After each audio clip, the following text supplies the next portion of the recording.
హాస్టల్‌కు మనం ఉదాహరణ తీసుకుంటే ఒక నలుగురు ఎంప్లాయీలకు 2 లక్షల జీతం కేటాయిస్తారు గవర్నమెంట్ నుంచి. వాళ్ళకి పెట్టే ఫుడ్ చూసుకుంటే 1,50,000 కూడా ఉండదు. కంపారిటీ ఎట్లా ఉంది? ఆలోచింపజేసి అంటే జనాలకు కూడా ఈ క్లారిటీ తెలిస్తే ఎట్లుంటది అనేది. ఎందుకంటే చాలా గుడ్ పాయింట్ ఇందాక మీరు తెచ్చారు. ఆ 1,50,000 ఫుడ్ పెట్టడానికి కూడా ఇది లేకుండా పోతుంది. కరెక్ట్. కాబట్టి మనం 3 రకాలుగా ఆలోచించాలి. ఒకటి, ఉద్యోగుల్ని మన నెత్తి మీద తొక్కేటువంటి పెత్తందారులుగా కాకుండా ప్రజల సేవకులుగా జవాబుదారీతనం తేవటం ఎట్లాగా. పని చేస్తే ఉంటారు, పని లేకపోతే పోతారు. సమర్థులకే పై పదవులు కానీ అందరికీ కళ్ళు మూసుకుని పై పదవులు రావు అని ఈ జవాబుదారీతనం తీసుకురావాలి.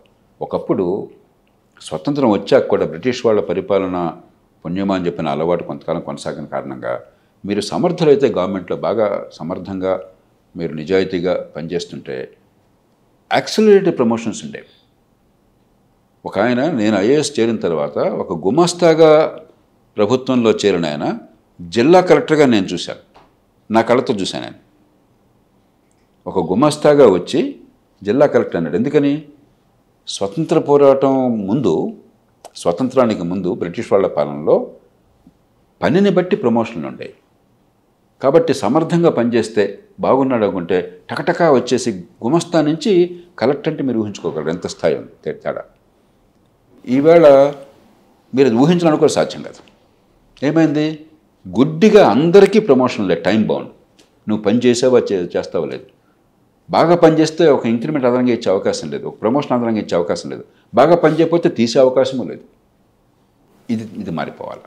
జవాబుదారీతనం కావాలి. సమర్థులకి పీట వేయాలి, బాగా పనిచేసిన వాళ్ళని పెంచాలి, పని చేయని వాళ్ళని తగ్గించాలి, లేకపోతే ఇంటికి పంపించాలి. రెండోది, మీరు ఇందాక చక్కటి మాట చెప్పారు. కొన్ని పనులు గవర్నమెంట్ చేయాల్సిన అవసరం లేదు, కానీ కొన్ని పనులు చేస్తారు. విధాన నిర్ణయం చేశాం. కానీ మనం పేదల పిల్లలకి, బలహీన వర్గాల పిల్లలకి, దళితుల పిల్లలకి మంచి పౌష్టికాహారం కావాలనేది ఉదాత్తమైన ఆలోచన. ఆ పౌష్టికాహారం గవర్నమెంట్లో ఉద్యోగి తీసుకొచ్చి మీకు భోజనం వండి పెట్టక్కర్లా. ఎగ్జాక్ట్లీ. మీరు 100 మంది పిల్లలు ఉంటే ఒక హాస్టల్లో, సోషల్ వెల్ఫేర్ హాస్టల్లో, నాకు ఈ రోజులు ఎంత తెలియదుగా, నేను అనుకోవటం అక్కడ భోజనం కోసం ఏర్పాటు చేసి నెలకు 1,500 ఉంటుందేమో అనుకుంటున్నాను. ఒక కాస్త ఎక్కువ తక్కువ ఉండొచ్చు, నాకు తెలియసరిగ్గా ప్రశ్న ఎంత ఉందో. అంతకంటే ఎక్కువ పెద్దగా ఉండదు. 100 మంది నిజంగానే పిల్లలు ఉన్నారు, దొంగ లెక్కలు వేరేది అనుకుందాం. చాలా చోట్ల అది నిజం కాదు, మీకు నాకు తెలుసు. 2, ఈ 1,500 రూపాయలు నిజంగా వాళ్ళ భోజనం కోసమే మంచి ఫుడ్ ఏర్పాటు చేస్తున్నారు అనుకుందాం, ఎక్కడ అవినీతి లేకుండా. ఈ 2 ఎంత నిజం కాదో మనకు తెలుసు, కానీ నిజంగా చేశారు అనుకుందాం. అంటే 1,50,000 ఖర్చు అవుతుంది నెలకి. నిజంగా 100 మంది పిల్లలు అక్కడ ఉంటే 100 మంది పిల్లలకి పౌష్టికాహారం, సరైన భోజనం పెట్టే ప్రయత్నం చేస్తే, చిత్తశుద్ధితో చేసినా కూడా 1,50,000 ఖర్చు అవుతుంది. సిబ్బంది ఎంతమంది ఉంటారు హాస్టల్ నడపడం కోసం చెప్పని? ఒక వార్డెన్, కొన్ని చోట్ల ఒక డిప్యూటీ వార్డెన్, ఒక కుక్కు, ఒక క్లీనరు. వీళ్ళ జీతాలు 2 లక్షలు ఉంటాయి. వాళ్ళకి పెట్టే ఫుడ్ 1,50,000 కూడా ఉండట్లేదు. చాలా చోట్ల 1,00,000 ఫుడ్ అందట్లా. అదే కదా ఇప్పుడు 50 మంది ఉంటే 100 మందిని చూపుతారు. మరి 1,500 ఖర్చు పెట్టాల్సి ఉంటే 700తో అంతా చేసి వాళ్ళకి ఏదో నీళ్లతో ఉన్న పప్పు, లేదా గంజితో ఉన్న అన్నము, లేకపోతే మరొకటి ఏదో చూస్తున్నాం మనం. అన్ని చోట్ల ఇదే భాగవతం. ఇది ప్రభుత్వం డబ్బులు మనం కేటాయిద్దాం, ఇంతకంటే సమర్థంగా అందించలేమా? ధార్మిక సంస్థలు ఉన్నాయి. మిషనరీస్ ఇప్పుడు ఎంత బాగా చేస్తున్నారు. మీకు నాకు మతం అంటే నోకుండొచ్చు, ఉండకపోవచ్చు, మనకు అనవసరం. కానీ కేవలం ధార్మిక సంస్థలు ఒక ఆధ్యాత్మిక చింతనతో, అది క్రైస్తవులు కావచ్చు, ముస్లిం కావచ్చు, హిందూ కావచ్చు, పార్సీ కావచ్చు, జైన్ కావచ్చు, సిక్ కావచ్చు, బౌద్ధం కావచ్చు, వాళ్ళందరూ కూడా వాళ్ళకి ఒక భక్తి ఉన్నది, ఒక నమ్మకం ఉన్నది, మంచి చేయాలన్న కోరిక ఉన్నది. వాళ్ళ ద్వారా మీరు చేయించారనుకోండి, హాస్టల్స్ మీరు నడపండి వాళ్ళకి ఇచ్చారనుకోండి, మీరు వాళ్ళు ఈ 1,500 రూపాయలకి ఇంకో 500 రూపాయలు యాడ్ చేస్తారు. కరెక్ట్. చిత్తశుద్ధితో ఆ పిల్లలకి మంచి భోజనం ఏర్పాటు చేస్తారు, మంచి చదువు ఏర్పాటు చేస్తారు, పారిశుధ్యం ఏర్పాటు చేస్తారు, మంచి అలవాటుని నేర్పుతారు. మనకు అదనంగా 2 లక్షల రూపాయలు మనం ఖర్చు పెడుతున్న జీతాల కోసం ఆ ఖర్చు ఉండదు, అన్యాయం ఉండదు, పాము కాట్లు ఉండవు, అక్కడ దోమల కాట్లు ఉండవు, డెంగ్యూ జబ్బు ఉండదు, చికెన్ గున్యా ఉండదు. కాబట్టి ప్రభుత్వం ఒకవేళ చేద్దామనుకున్న పనులు కూడా అన్ని ప్రభుత్వమే చేయక్కర్లా. డబ్బులు మీరు కేటాయిస్తే ఈ పనిని మరింత సమర్థంగా స్వచ్ఛంద సంస్థలు చేయగలవా, చిత్తశుద్ధి ఉన్న సంస్థలు. మళ్ళీ మీ బామ్మరిది పెట్టుకున్న సంస్థ, లేకపోతే మీకు లంచం ఇచ్చిన సంస్థ కాదు. నిజంగా చాలా ఇప్పుడు ఎన్నో గ్రామాల్లో కూడా వాళ్ళ పెద్దగా సొంతంగా డబ్బు లేకపోయినా కూడా అన్నదానం చేద్దామని చెప్పి మనసు పెట్టి డబ్బులు పెట్టుకు అన్నదానం చేస్తున్న వాళ్ళు ఉన్నారు. ఏదో వాళ్ళకి నమ్మకం ఉంది సమాజానికి మంచి జరగాలని చెప్పను, లేకపోతే పోయిన తర్వాత ఆ పుణ్యం వస్తే స్వర్గానికి వెళ్తామని చెప్పను, దేవుడు ఆశీర్వదిస్తాడని చెప్పిన ఏదో ధర్మచింతన ఉంది వాళ్ళకి.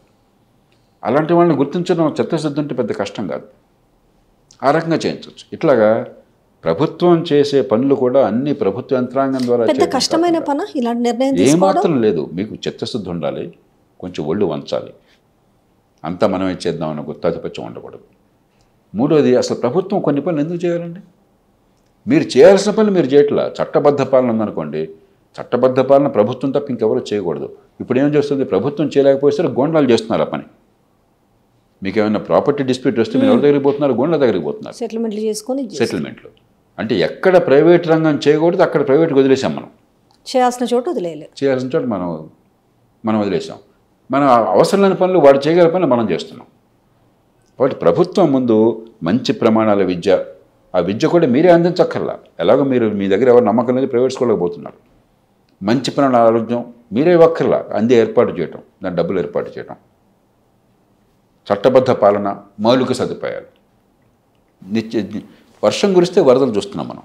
ఈ నిన్న పొద్దున అనుకుంటాను బాగా బళ్ళున 7 గంటలకు మంచి వర్షం పడింది. ఊరంతా కంగాళి మనం చూసాం కదా. ఎంతోమంది మన మీటింగులు ఉంటే సార్ ట్రాఫిక్లో ఇరుక్కుపోయాను, ఈ కారణంగా రాలేకపోయాను, ఫ్లడింగ్ అయిపోతుందని చెప్పని. ఎంత సిగ్గుచ్చేటు. అది పెద్ద వర్షం, అది వానాకాలం వర్షం రాదా? మౌలికమైన సదుపాయాలు కల్పించలేకపోతున్నారు. వరద నీటి పారుదల లేదు, మంచినీటి సరఫరా లేదు. ముఖ్యమంత్రి ఇంటికి నేను ఒక 100 మీటర్ల దూరంలో ఉన్నాను. వారానికి 2 రోజులు నీళ్ళు రావు, మంచినీళ్ళు లేవు.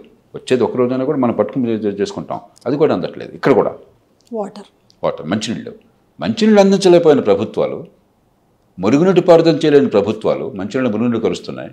వర్షం వస్తే వరదలు తెచ్చే ప్రభుత్వాలు, రోడ్డు ఉండదు, ట్రాఫిక్ నియంత్రణ ఉండదు. కానీ ఇవన్నీ ఉండవు అంటున్నారు. కానీ మరొక వైపు మాత్రం మూసిని మాత్రం సుందరీకరణ చేస్తామనే మాటలు కూడా ఉన్నాయి కదా. ముందు ఇవి ఇంపార్టెంటా అవి ఇంపార్టెంట్ అంటే ఏం చెప్పగలుగుతారు? మూసిని సుందరీకరణ చేయొద్దని నేను అంటలా, కానీ ఏం చేస్తున్నారంటే మనకి ముందు మీరు మౌలికంగా చేయాల్సిన పని విస్మరిస్తున్నారు. రెండోది, మూసి సుందరీకరణ కావచ్చు, లేక్స్లో ఈ సూవేజ్ కలపకుండా ఉండటం కావచ్చు, తక్కువ ఖరీదుతో మంచి పద్ధతులు ఉన్నాయి. మనకి దాని మీద ఆసక్తి లేదు. ఒక 30,000 కోట్ల ప్రాజెక్ట్ అనగానే మనందరికీ కళ్ళు బాగా మెలమెల మెరిసిపోతాయి. 30,000 కోట్ల ప్రాజెక్ట్ అంటే 3,000 కోట్లు మనకు దక్కేస్తుంది, మనకు బాగుంది. తర్వాత ఏమైంది ఎవడో పట్టించుకోడు. 30,000 కోట్లు మిగులుతుంది, అంతే. ఖర్చు అయింది మిగులుతుంది, మనకి అప్పుల ఖాతాలో చేరిపోతుంది. రేపు పొద్దున్న దీనివల్ల ఏమైంది, మళ్ళీ మామూలే. ఇంకో ప్రభుత్వం వస్తుంది, మళ్ళీ ఈసారి 50,000 కోట్లు ఖర్చు పెట్టి సరస్సుని బాగు చేస్తూ ఉంటారు, అది ఖర్చు పెట్టేస్తాం. ఆ తర్వాత ఇంకో 1,00,000 కోట్లు ఈసారి అంటాడు. మనకి ఇది అసలు ఏం ఖర్చు పెడుతున్నాం, ఏం ఫలితం వస్తుంది, తక్కువ ఖర్చుతో ఈ పనిచేసే అవకాశం ఉందా, కొత్త టెక్నాలజీలు ఏమైనా ఉన్నాయా, ప్రపంచంలో ఏం చేస్తున్నారు, కొంతమంది ఎవరైనా ముందుకొచ్చి చేసేవాళ్ళు ఉన్నారా వాళ్ళందరికీ వాళ్ళు, ఇది మనం చూడాల. ప్రతి కూడా ఒక హై కాస్ట్ ప్రాజెక్టుల కింద చేసేసి దానిలో ఆమ్యామ్యాలు మింగేసి పెద్ద బ్రహ్మాండ పబ్లిసిటీ ఇచ్చేసి ఆ తర్వాత అంతా నాశనం అయింది, ఏం కాలేదని చెప్పంటే మామూలు అయిపోతాం, మళ్ళీ మొదలెడతాం ఇంకోసారి.